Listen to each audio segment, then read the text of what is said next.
d'aborder le sujet de la méthodologie qui a été appliquée avec vos partenaires pour construire le MOOC, est-ce que vous pourriez nous rappeler rapidement ce qu'est un MOOC? Alors, un MOOC signifie Massive Open Online Courses. Le but est de diffuser grâce à Internet un ensemble de savoirs accessibles librement et gratuitement par tous.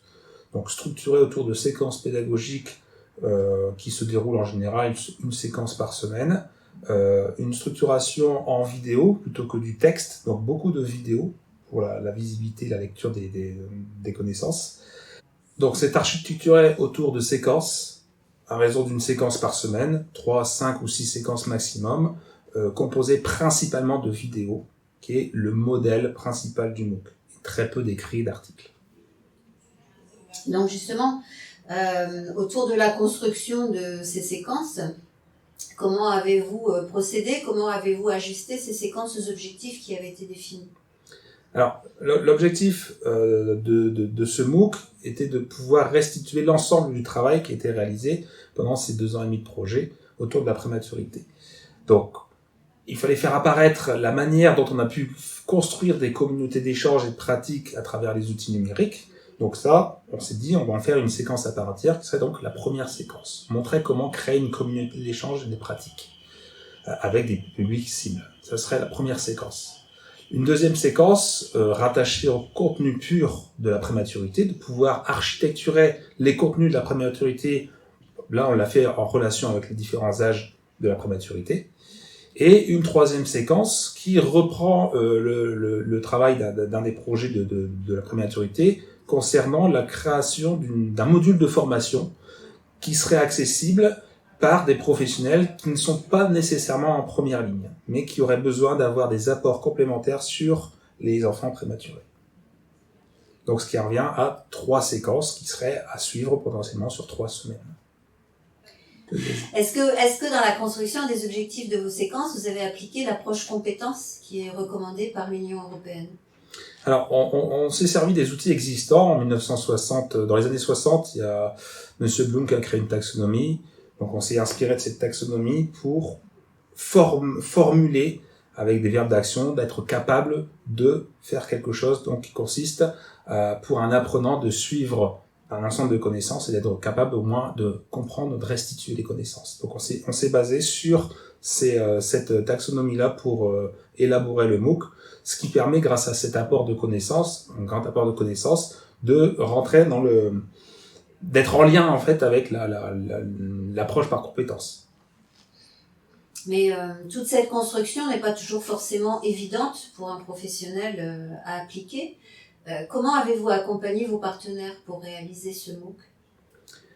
Alors, à partir du moment où on utilise les outils numériques, il faut être très rigoureux. Donc, c'est-à-dire qu'à un minimum, il faut que chaque individu qui contribue à la conception de ressources puisse comprendre les prérequis nécessaires à la conception de ressources, particulièrement pour les vidéos, en dehors du cadrage d'une qualité sonore de très bonne qualité et la manière dont on présente la vidéo, les titres, les descriptions, pour ensuite être diffusé sur des plateformes type YouTube ou une plateforme dédiée au MOOC.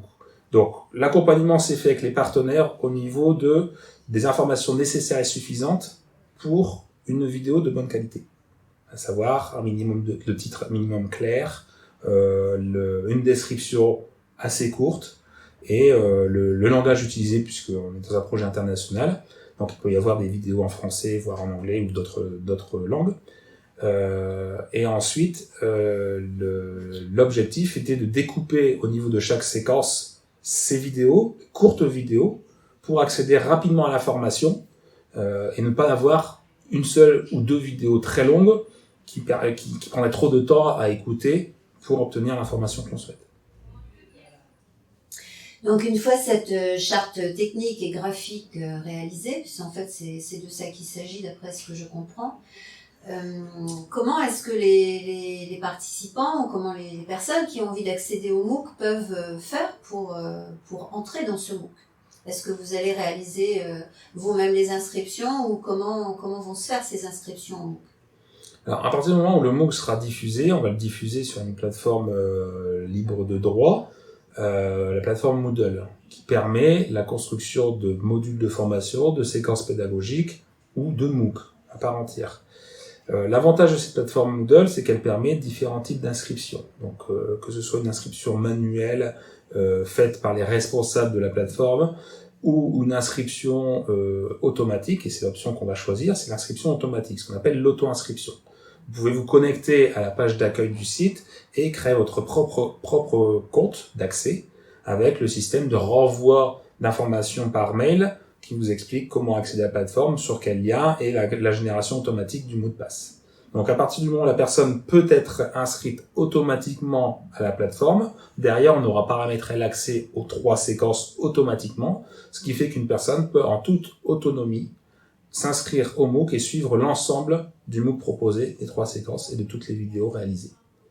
Et vous avez prévu des systèmes d'évaluation pour que justement ça puisse servir aux apprenants pour un futur cursus ou Alors, on peut mettre en place différents types d'évaluation. L'évaluation la principale qu'on met en œuvre avec un MOOC, étant donné la quantité importante d'apprenants, c'est d'avoir des systèmes d'évaluation, d'auto-évaluation. C'est-à-dire que c'est le système qui, par des questions fermées, va corriger automatiquement les réponses aux questions pédagogiques qui sont posées aux apprenants. Donc tout simplement des tests type quiz, questions choix multiples, choix vrai ou faux, des choix d'appariement, pourquoi pas. Donc un ensemble de différents types de questions fermées basées sur chacune des séquences qui permet à l'apprenant d'évaluer les contenus qu'il a pu voir à travers les vidéos.